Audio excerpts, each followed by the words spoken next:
In tonight's video, we look at 5 true, terrifying encounters with Skinwalker entities.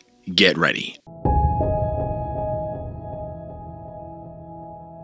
I live in Gallup, New Mexico. I am Navajo, 21 years old. I have family that lives on a plot of land south of Gallup, about halfway between Zuni and the latter. It's about 30 minutes to drive to my family's land, and is surprisingly not deep in the woods, which shows how much of a plague these witches are to my people. Off the main highway, it's only a block or so to get there. I remember first being in close proximity with a witch when I was about 7. I was at my uncle's house. Our land has 3 homes on it, and he and my mom and his girlfriend were drinking, and my uncle went to go take a pee out the front door. I remember he freaked out and said there was a skinwalker outside. Me being a little freaked out, and his girlfriend said it was okay. It was just Scooby-Doo, trying not to make me panic too much. Since it's been so long, I remember those important details only. After that, I have no memory of what happened. That uncle died that year, and I always think what could have been between me and him now that I feel so alone, and my remaining family isn't as cool as he was with me. Anyway, to be clear, I have never seen a witch, but these details are unfortunately true. Jump up a couple of years and I am in 8th grade. My grandfather, who lived with my mother, and I was in the hospital. I ended up sleeping in his room because I always slept on my mom's floor due to being creeped out by the thought of a witch trying to peer inside my window or hearing the noises it can make. I wanted to sleep in there because he has cable in his room. His room is on the opposite end of the trailer where my mother slept. It was roughly about 5 a.m., and I wake up to the most terrifying language I've ever heard. It sounded like a cross between a hyena and a pig. The constant chit-chat between whatever was outside my grandpa's window has haunted me in that instance. I listened for a couple of seconds, but I closed my ears as hard as I can out of pure terror. The most scared I've ever been was in that very moment. After the ordeal, I went to my mom's room and into her bed, telling her what happened and shaking a bit. I had school that morning still, so when we went to start the car, the spot where I'd heard the noise, there was a trailer hitch, and sitting in it was a stray dog. My grandmother had hired a medicine man before or after that happened, and he said that dog was in cahoots with the witches. I tried to get rid of him, but the dog always came back. It was skinny and skittish, and I always had bad vibes from that dog, which doesn't happen, as I love dogs. Anyway, that happened, and what I get most out of that encounter was how truly scared I was. To be alone and a small kid hearing evil. I pity myself in that instant. A year later, my freshman year of high school, my mother died. Whether or not those jealous witches contributed toward her death, I'll ponder once in a while. She died from a very bad cold, mucus in her lungs. I was asleep in her room, but not on her bed. I went to bed about 10, and in the morning, she was very weak and cold, like she was hallucinating and didn't get under the blankets to keep warm because when I woke up, she was sitting in front of her bed. That day changed my life completely, as I've never stayed at that house regularly since she died. I stay with my father now in town. Weird circumstances. She died the same day we took her to the hospital. Anyway, I remember first hearing a story from someone in my family, but not the nitty-gritty of it. They mentioned it like a good drinking memory, so details wouldn't be as known until my grandfather told me about it while we were sitting at a Denny's. He said that our family may be actively a target of these evil witches. He said that once in the 90s, when my uncles and their friends were at my grandmother's land, which is on the same road as their land that I'd mentioned with the 3 houses, but you just go to the end of the paved road and it turns into a forest and a dirt road. But it's not a road that is actively traveled on, it just leads to good wood hauling spots and these power lines. But there's a bunch of crannies and paths that lead to who knows where. Nobody lives out there, just my grandma's cows, which is the reason we have a lot of land out here. Anyway, my uncle's group sees a fire and a witch doing a dance ritual on top of a hill or a mesa. They begin to shoot at it, and then it sees them, and they take off for whatever reason. Personally, I would stick around and be a man about it, but they probably had their girlfriends with them who were freaking out. They leave, and that witch chases them out from wherever they are. And keep in mind, this area has a lot of trees and isn't barren and flat, like most of the Navajo Nation. Since it was still on the same road, and my uncle's friends also lived nearby, my grandfather did not say but inferred that the witch followed my uncles back to where my family's land is. If you're from this area, you know many people who have claimed to see these evil things.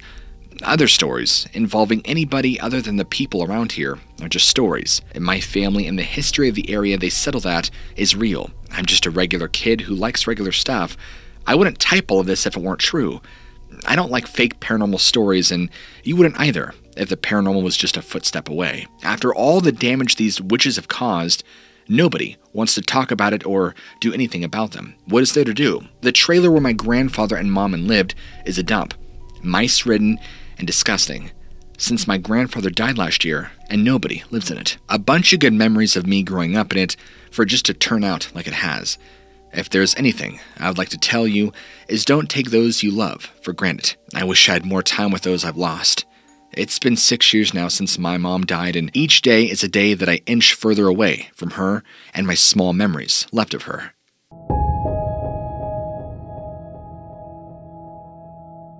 Hey guys, everything I'm recounting in this story here is 100% true. I'm not going to try and persuade everyone that this is for certain a skinwalker or anything, but this has creeped everybody involved in this story out, including me, a pretty big skeptic when it comes to this sort of thing. I posted this here because I have no idea where else I could turn to. I'd also like to apologize for the length of this story in advance, as there's a lot that needs to be mentioned here to set the scene. Here it goes. It all starts when a couple of friends, who I will refer to as Q, R, and S, and I wanted to have a guy's vacation and go camping somewhere back in May of 2021. As a little backstory, Q is my best friend, and S and R's younger brother. We chose a spot that we had been to once before, but when we got there, we decided to drive out another 3-ish miles away from the previous destination. The area wasn't extremely in the middle of nowhere, as some of you might think. There was a dirt road wide enough for a decent-sized truck to go up and down the road with ease. Once we decided on a place to camp, we realized that not a soul was in the general area for probably another mile.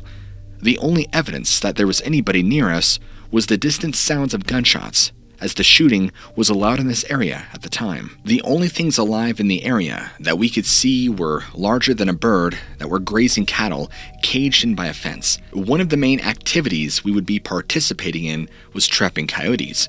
For those of you who don't know, coyotes don't require a tag to kill, and you can hunt as many as you want, as they are extremely quick to reproduce. We set up the traps about 500 yards away from our campsite in a valley that a creek was running through. We could tell that it was a bottleneck for the coyotes to travel through, as many game trails were coming down to this choke point. We were certain at least one coyote would come through. We set up the traps and then headed back to our campsite.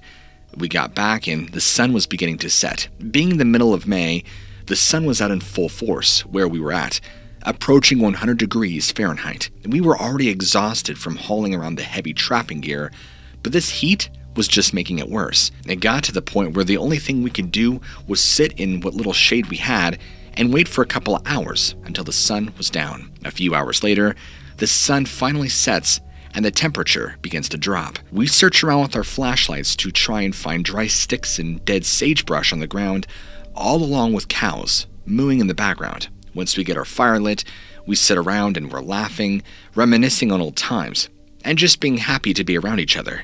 A few minutes go by and we're all sitting around the campfire in silence when we hear a strange, high-pitched whine. I remember S and R asking what the sound was, and R tells them it was probably a coyote or something. The sound keeps persisting, and whatever was making it was getting close to the campfire. Every 10 or so seconds, the creature would call out. We went from laughing at it to just being confused, and the more we heard it, the closer it got. Then, when we hear the thing call out again, probably about 40 feet or so in front of me, it's silent for only about 5 seconds this time. And not even kidding, we heard the same call, but this time from only like 20 feet behind me. This might not sound scary to a lot of you, but at the moment, it was chilling. We all scrambled up and we were feeling paranoid, so R assembles his .22 that he brought with us, and then out of nowhere, the creature is back to where it once was, about 40 or so feet in front of me again. We're all spooked and confused on how this is happening. While it's happening, while Q, R, and S are talking, I pull out my phone, tell them to shut up, and try to record the sound that this thing is making. We all decide to try and follow that noise to see if we can find anything, and it seemed to be leading us somewhere. But we weren't sure. As we followed, the thing was keeping a good distance between us. No less than 40 feet at any time. We crossed the cow fence, which was quite the task because it was coated in barbed wire. It's a bit strange too because that creature crossed through it without any sound. It kept pointing us in a direction that was leading to another creek, but as soon as we got there, we heard it from about 50 feet up a hill, which no animal could have done in that sort of time without making any noise. We were shaken up by the whole thing, so we just went right back to our tent. As soon as we got up, however, Q pulls me aside and mentioned that he thought he saw something duck down when he shined his light at the hill that the creature was leading us to. Throughout the night, we kept hearing that thing circling our tent, making those whining noises the entire time. We ended up spending yet another night there with the same things happening, but no harm came to us. The whole thing was just super unsettling. We didn't end up catching anything on that trip either. Now, before any of you ask, I'm going to clarify just a few things. This took place in southeastern Tooele County, Utah. The place we stayed was near a small town called Vernon. We're almost certain it wasn't a cow. Cows are loud, clumsy animals, and I mention this because none of us heard any movement, and even a baby cow can't moo that high. At least, not from where we heard the ones we heard. Also, how could it have crossed that fence? They had also gone around the hill to a different side of the owner's property. We were also completely sober during the entire campout. None of us had even had any drugs or any drink. Maybe the heat exhaustion could have had a hand in it, but I'm not sure. We were able to find some coyote tracks, but we weren't sure if they were there before or after that night. Also, they were quite the distance away from the campsite, and they seemed to be going in a completely opposite direction from where this creature was taking us, so we ruled that out. I did not record the descent into the valley because I got caught up in the moment. I wasn't thinking about much other than trying to figure out what the creature was. Also, my phone was very close to dying. It was most likely a coyote, but that's what we thought at first. Coyotes, though, don't sound like that, and they also usually travel in packs and are extremely loud. They sound more like high-pitched dog barks. There's a chance it was a bird. That's the theory that I'm trying to tell myself. It's just strange, though, because no other birds were out at night, and we are fairly certain it was just one creature, but the truth is, we don't know for sure. I'm going to assume there was just one because the sound never played at the same time from two different areas. Also, when we had heard it from directly behind me, it never came from there again, only straight in front of me, leading us to that creek and beyond. I'm a very skeptical person, very skeptical it was some kind of skinwalker, but I honestly have no clue anymore. I did a little research on the area we stayed for a few months after the whole ordeal, and the area we were camping at was the old go-shoot territory before the Spaniards came to the valley back in the 1600s. I looked and there are hardly any legends that I could piece to something like this. I've been trying to do some more research, but I haven't found anything like this. Does anybody have any idea what this could have been?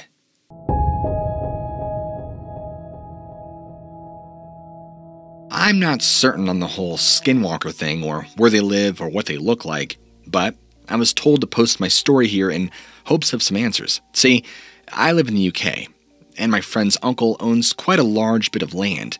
We go hunting quite often. We hunt pheasant, rabbit, squirrel, and duck, so there's no need for any high-powered guns, and we usually just take air rifles. Obviously, rabbits are nocturnal, so we would most of the time set up camp and go off with flashlights up at the top of the land where there was less woodland and more chance of finding rabbit. But tonight, I suggested we go down to the woodland area as I had seen a few rabbit dens down near the creek. My friend was very against going down there and made it clear he wanted to stay up in the fields. I told him fine, I'll just go off on my own and see what I can catch. So I get down to the top of the creek, which, by the way, is a very large dip in the ground with a stream running at the bottom, and as I near the creek, I remember hearing splashing and kicking in the stream, which I thought must have been rabbits, but when I looked through my scope, there was too much vegetation, and I needed to get closer. As I start to get down the very steep side of the creek, and as I'm coming down, I notice a white glint in the corner of my eye, and when I look, I take a notice that it was bone.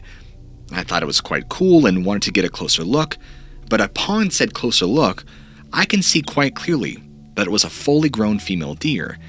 This is strange because, as I said before, we live in the UK and we don't have a lot of predators down south where I was, so I thought of all the things it could have been. My friend's uncle. No, he doesn't have a deer hunting license. A very large fox? No, I doubt a fox could kill a deer this size. In the end, I came to the conclusion that it had fell down the creek and broken its leg and been left to die. I started walking back up the side of the creek when I heard some rustling on the other side. I think rabbit, and I scope in to take a closer look. Then, whatever I was looking at sprinted away, making me jump. But this wasn't any normal sprint, this was bipedal. Two-legged charge, and I could see leaves rustling behind it as it ran, and it was taller than me. This thing was huge, and I was defenseless, with just a mere air rifle. But the sheer force that this thing ran with was enough to make me chill. So, I hurriedly walked back up the creek to the fields to tell my friend what had happened, and I asked if it was him doing it to scare me. And he swore on his life that he had been up here for the whole time. After no luck catching rabbit, we went back to the tent to get some rest, but I could not sleep thinking about what have happened, or what could have happened. My heart dropped. The loudest, blood-curdling scream made me jump out of my skin. My friend woke up in a fluster asking, what on earth was that? It was silent for a few moments, and then it happened again. The scream rattled on for almost 30 seconds, and my friend just suggested it was a fox, but we had heard foxes scream many times before. This was not it. This was akin to a grown man's scream, but we're out here in the middle of nowhere. Nobody would be on a walk at this hour. Rest assured, we did not sleep that night.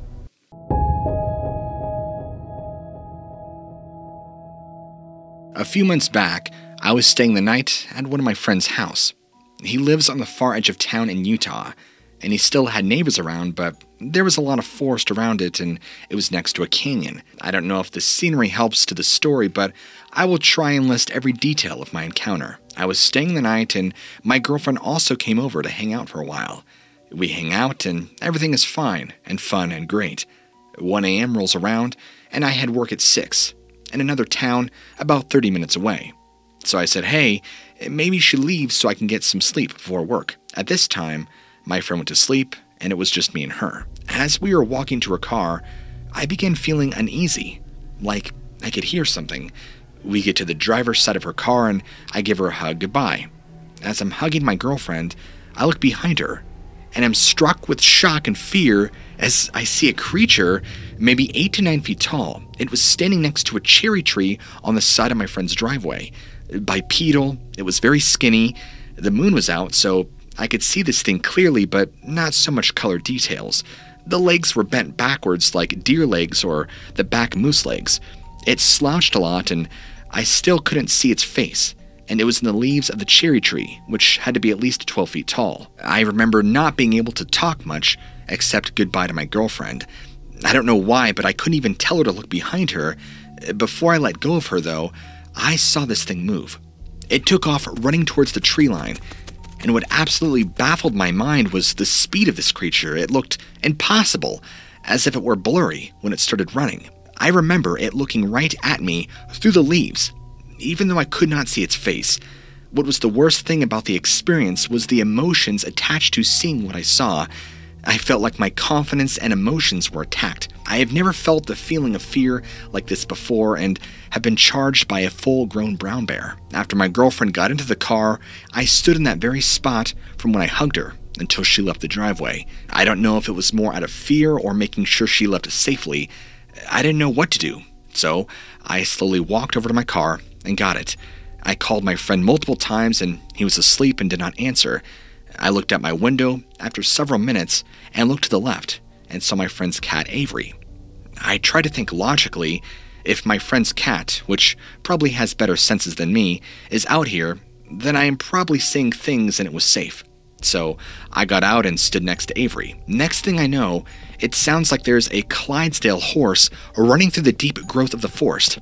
Avery staring, running for the door, and I sprinted faster than Avery and got inside. For the next 3 hours, I sobbed and cried like I did when my dog died when I was 12. The fear I felt was indescribably powerful. I also remember it had long arms, and when it ran, it used all its limbs. Please, somebody tell me if this is a real creature. It gives me goosebumps to this day talking about it, and writing this just brought me to tears, just thinking about how scary this was.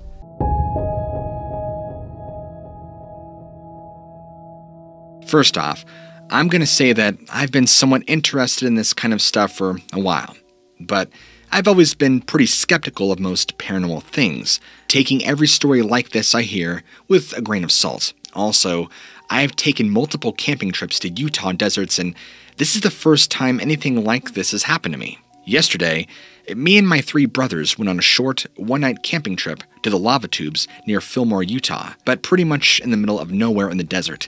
We had a good evening hanging out and talking before watching the stars, a movie, and going to bed. We brought a 4-man tent and set up our campsite far from the dirt road, even though we were the only people there. My brothers all fell asleep pretty fast, though for some reason I could not. So I just listened to the coyotes howling in the distance for about an hour and a half. By now, it's about 12:30 or 1 a.m., and I'm still awake, and suddenly I get this odd feeling like the hairs on the back of my neck stood up, and my gut sank at the same time. That's when I hear it. Someone or something was walking toward our campsite. At first, I thought it was just a coyote, but it sounded heavy, and its footsteps sounded bipedal. I could hear its feet sliding through the grass and shifting on the stones on the ground as it was getting closer and closer to us, until the footsteps sounded like it was right beside our tent, but I couldn't see it from where it was. And then I heard a shrill, hollow, unearthly whistle coming from just outside the tent. I went stiff, my heart racing. It sounded so unnatural and alien, I didn't know how to react. I was terrified. Finally, after a long minute of silence, I heard it slowly walk away, the same heavy footsteps, until I could not hear it anymore. I was more scared than I've ever been in my life last night.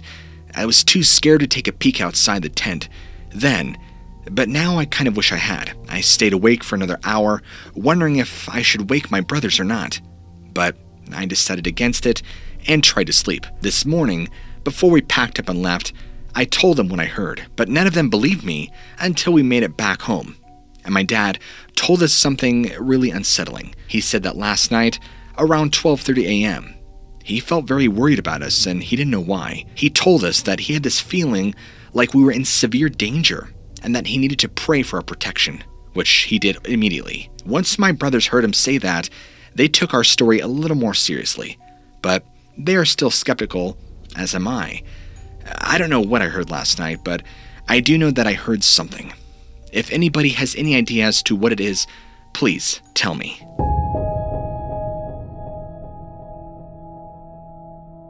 If tonight's video scared you, be sure to go ahead and slap that like button, leave a comment down below, and if you're new to the channel, be sure to go ahead and hit that subscribe button and keep your notifications on so that way YouTube will alert you every time I release a great new video. And as always guys, I will see you all in the next video. Take care.